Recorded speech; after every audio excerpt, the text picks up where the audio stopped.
USAA knows dynamic duos can save the day, like superheroes and sidekicks or auto and home insurance. With USAA, you can bundle your auto and home and save up to 10%. Learn more and get a quote at usaa.com/bundle. Restrictions apply. Oh my God, you're gonna love it. Hey folks, welcome to the AI Chicks, where we're providing you cool conversations about AI for all.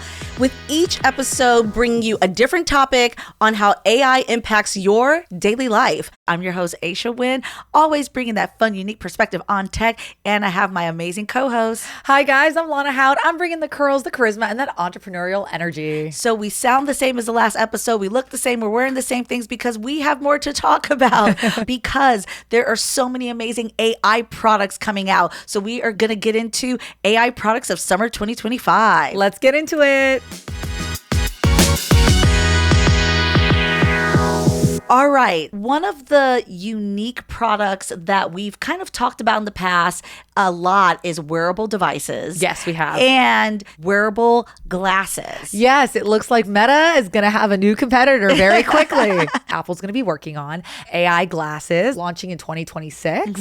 But it's going to be what you would imagine, AI glasses with the ability to talk to Siri, live translation, navigation, music, a lot of things I'm sure tied to, of course, the iPhone and other devices. Yeah. I'm pretty excited about this because I'm really curious to see what Apple's take on the, wearable glasses is going to be. And also too, because Apple is such a product forward company, when usually it comes out with different products, people are always clamoring to get the iPad and the iPhone and now it's going to be what, the eyeglasses? Basically, I definitely am an Apple user. Yes, you are. I have all of the devices and they all link up and sync to each other. And sometimes it's great when they're syncing. Sometimes it's not so syncable, So I definitely will be someone that wants to check out Apple's wearable AI glasses. However, I am actually surprised that they're coming to market with these now because they are primarily a product-driven tech company. I thought that they would have actually been the first ones to come out with it. So it's interesting that Meta and a couple of other AI companies beat them to the punch, and now they're coming out with theirs. So the bar is going to be stacked even higher. It is going to be higher. The expectations of what people are going to expect for Apple's AI glasses is going to be higher now because other people who are not necessarily in the product space beat them to market. What they're probably going to do is take all the feedback that the other glasses that have been out have received. And you'll hope that that's what they're doing. Well, I would hope so. Come on, Apple.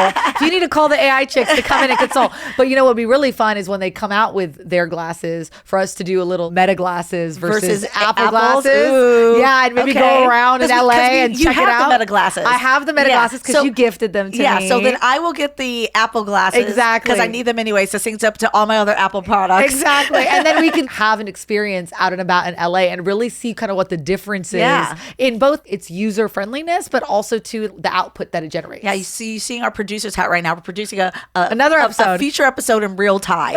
So look out for that one. And one of the other things too, the latest Apple iPhones, they now have the Apple's Intelligence feature. Right. They sort of did a spin on AI and made it Apple Intelligence. My phone has Apple Intelligence. So that's the other factor of why I think the bar is going to be set higher for Apple's AI glasses because they already have the AI Apple Intelligence in their phones. So it's going to be interesting to see how that translates to their glasses and then how does all of that sync together. Actually, what I'm really interested in is if they have live translation in the glasses here at the nail salon. Someone did that with a different translations device. They actually did that. It went a little viral. Yes. And for those that you don't know, okay, so it's sort of universal, when you go to the nail salons, that usually your nail technicians and the workers there are of, some level of a Asian background. And most of the customers, especially in urban areas and city areas, they do not speak Vietnamese or Chinese or, Mandarin and things of that nature. And so they're speaking while they're doing your nails and your mani and your pedi, they're speaking in their native dialect. And there's this ongoing joke in the sisterhood of women's communities that gets their nails done of what are they talking about? Right? Are they talking about me? Are they talking about how my hands and my toes are janky? What are they saying? Or are they just talking about some other tea. Other gossip. Yeah. Yeah. So it's so funny that that's where your mind went, because I remember there was a viral moment of an influencer using that to go to the nail salon. And what were they talking about? Were they talking about her, or were they talking about somebody else? She said they weren't talking about her. They were talking about other ladies that had left the salon. So then she just anticipated, as soon as I leave, they're going to talk about me. Well, listen, I think if you're nice and polite, just like anything else, right? In a customer service business, I'm sure sometimes customers are not so lovely. Yeah. That doesn't surprise me, right? That if you are not being a nice person to someone who's providing a service to you, that they're probably going to talk about you.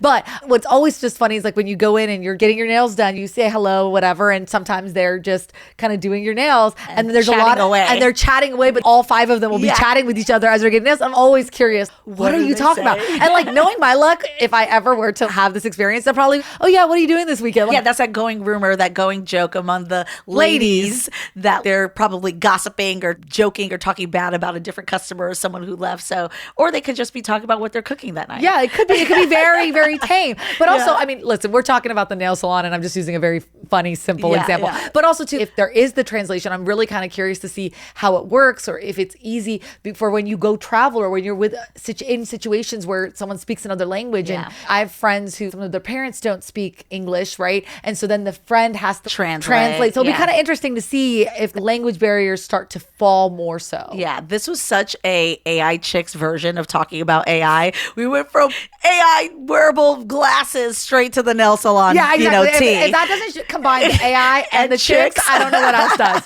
Okay, so that's going to be coming in 2026. So we'll see how that goes. And I'm really excited to see if Apple gets a much bigger reaction to their glasses than Meta. Yeah. So it'll be kind of interesting to compare the numbers. The bar is definitely going to be higher. That's very true. Let's see what they come with. Okay, so with a major selection of the looks your kiddos love, starting at just $4 in the Walmart app, a new school year means a stylish new them. Who knew? Find skater skirts and Crocs that say, I'm casual but cool. Sparkly sneakers that say, it's my classroom, you're just learning in it. And preppy polos that say, I'm the teacher's pet, even if they're mommy's menace at home.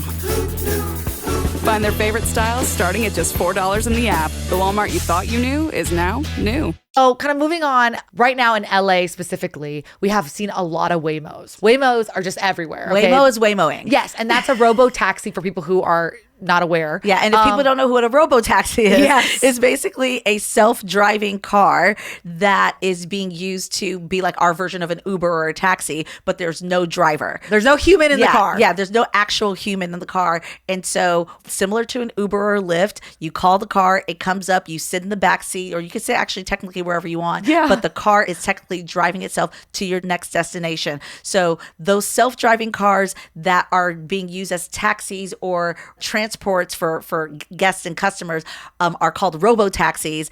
And the brand of robo taxis that's very popular right now for LA, SF, Austin, I'm sure there are a lot of other metropolis areas. The company that has the most popular robo taxi right now is Waymo. Well, we're going to see, because Tesla just announced that they're going to be dropping their robo taxi. All right, Waymo's getting some competition. Yes, in Austin, actually. Yeah. So I think that's going to be really interesting to see the competition. But, you know, it's interesting with the Waymo, because I know that some people were hesitant to get into a self-driving car. Yeah. And there was some news of sometimes the tech was, tech glitching and not understanding certain things. But I really think it's continued to improve and improve and improve. And there's just so many of them now. Yeah. AI learns quickly. It takes all of the issues, the data, the problems, the data points, the real world data models, and it pollinates the entire back end systems. And some people have even argued that it might actually be safer. Yes. Because, if there's drivers being distracted, or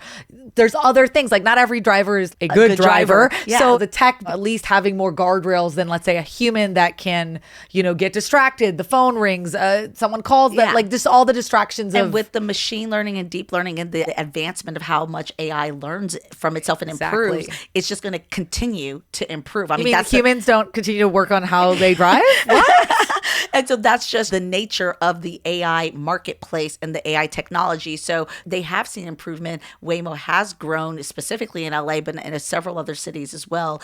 Now, is it the best experience all the time? No, we have heard and seen complaints on the marketplace about it. However, some people who are more of rideshare users actually have reported that they prefer Waymo than other rideshare companies because they don't have to deal with the awkwardness of the driver. The driver wants to chat, and you're just not in that mode. Yeah, you can just hop in your Waymo, have your piece, and also you can control your own music, sync it to your phone, and play your own music and your own soundtrack. Well, and actually they're paying more too. Yeah. Average ride is like about $10 more-ish than Uber or a Lyft, but people are happy to pay the price, which is interesting because you would think that it would be lower because there's no driver. But then, of course, there's the cost of extra technology and all that stuff. But it's just an interesting thing that people will pay a slight upcharge for the convenience. Well, and I think also too is when you think about the type of car, right? You do pay an upcharge for an Uber or Lyft if it's a bigger car, if it's a nicer car. The thing with Waymo is it's a standard car. It's actually a Jaguar. Yeah. Right? So the standard for a Waymo is a Jaguar, you guys. So I think when I look at price difference, I also look at that as well, because if a Jaguar was going to pick you up in an Uber, you're paying more too than just Uber economy. Yeah. So that wasn't too much of a surprise to me with the price difference, but I actually was surprised that overall there's a lot of rideshare users that don't mind paying more and they actually feel like it's more peaceful. I was a little surprised by that because I've seen people, it's $40 on Uber, let me see what it's on Lyft, and done the price comparison. So for me, I kind of didn't know what the numbers would be for Waymo versus Uber, Lyft, and that. But it is interesting. People will pay more for convenience and for what they deem is a more elevated peaceful experience. Yeah. But Tesla's coming to the scene. So I'm really curious to see what kind of competition, if all of a sudden are we going to see Waymos and Teslas here in LA, but being then more of a competitive market across the board. Yes, and across the US. This episode is brought to you by Polestar. There's only one true way to experience the all-electric luxury SUV Polestar 3, and that's to take a test drive. It can go from 0 to 60 in as little as 4.8 seconds with the dynamic handling of a sports car. But to truly understand how it commands the road, you need to be behind the wheel.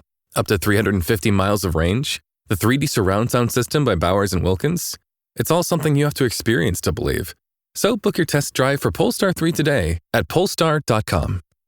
Yeah, I was actually anticipating, because I heard some tea in the C-suite tech AI space, that there would be some sort of merge or acquisition around companies like Waymo. Another car company would merge or do some sort of M&A with a company like Waymo. So I shouldn't be too surprised, because Elon and Tesla and his companies, they like to just form in their own path here.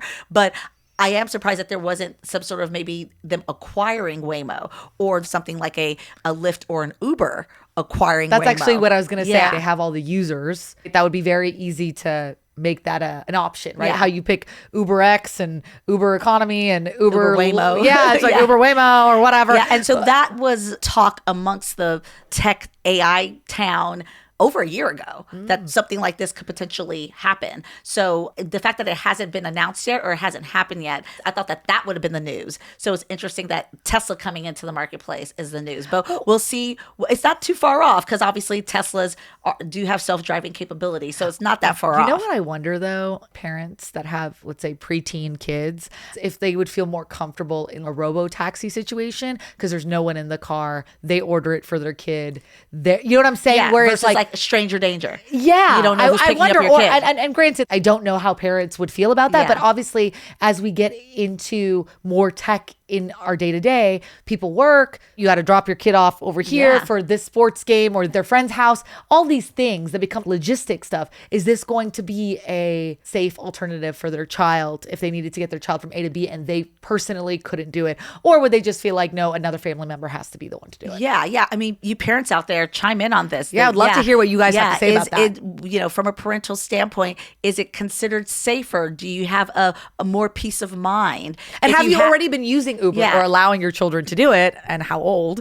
But then 2, would you feel more comfortable if it was a self-driving car? Yeah. So there you go. All right. I'm curious to know what they have to say. I think we got time for one more here. So let's move into the kitchen, which is everyone's favorite room in the house. I mean, come on. Yeah, That's where all the tea and gossip happen. Well, we cover a lot of home and smart products. We do. AI home products in the past, and a lot from our CES episodes. So what is on the docket for today? Samsung Bespoke AI smart fridge. Okay. Basically, smart fridges are really interesting to me because I think that it's a really cool opportunity to take something that everyone has in their house and make it more interactive. Yes, it's technically an essential when you're in an apartment, a studio, A or home. a mansion. Yeah. I love how she just goes straight to mansion. Right? We don't even go home. You could be an apartment or you could be in a mansion. There's no middle ground here at the AI Chicks. But the Samsung Bespoke smart fridge, it has a screen, obviously, and it is voice activated. It can actually recognize who is talking to it. And I think that's pretty cool. You know me, I love an AI speech. I know. You know me. Anything that's speech inputs, I'm a big fan of. Most of my texts are speech to text. Yes. So I think that it's also unique how it can identify whoever is living amongst that household and interacting with that fridge, and then also be able to connect to their diet with what is happening in the household and the fridge as well. Especially if you know you have allergies or certain dietary restrictions, it can identify who you are so that when it's now giving you a recipe suggestion, it's giving you a recipe suggestion that's tailored to who is interacting with that smart fridge. You know, smart fridges with AI capabilities has been around for a while. We covered some of them last year. And some of them have that capability to also put a grocery list together and order. Yeah, exactly. It will put a grocery list together. It would order groceries for you and things of that nature. But now the fact that it knows, hey, I'm Aisha talking to you now, and you have a shellfish allergy. So I'm going to make sure that I don't put that together in the recipe or don't put that on the grocery list. Is just, a great way of seeing AI improve with the tailoring of people's personalization. Yeah, and it doesn't stop there. They actually have their voice assistant, Bixby, and Bixby can also communicate with the other home smart devices. So there's going to be a lot of interactivity between your home smart devices because, I think we're only getting to a place where more people are using tech in their homes to lock the doors, put the blinds up and down. We're using technology more so now than we ever have before. So I think it's going to be really interesting. That's kind of the latest tech. But, we just like to give you guys some variety here. Yeah, and the fact that it can sync up to your calendar as well. If you're, eating your breakfast, what's on docket today? What do I have going on today, wrap this up morning? your lunch because you have a Zoom in 5 minutes. I gotta go. Where's my coffee? Let's fill up this coffee cup. So I think that is something that is helpful and useful. Well, you guys, we covered some very unique varieties from wearables to cars to home devices with the smart fridge. As you can see, it's never a dull moment when we talk about AI products. And this is just, again, the beginning of the industry continue to grow in this AI revolution. Hope that you enjoyed this episode. Yes, and don't forget to follow, subscribe, and grab that merch. All right, you guys, take care. Bye. Listen to the AI Chicks on Spotify, Apple Podcasts, or wherever you get your podcasts. Video episodes are available on Patreon. And check out our socials at The AI Chicks. Paradise is back It's finally here. in a new location, Costa Rica. There will be adventure, drama, and romance, All gas, no brakes. That's my vibe. Ready to find some love. but it wouldn't be paradise without surprises along the way. These kids need to learn. That's right, your favorite Golden alums are crashing the beach, We bring in a party, baby. Bachelor in Paradise. New Mondays at 8/7 Central on ABC and stream on Hulu.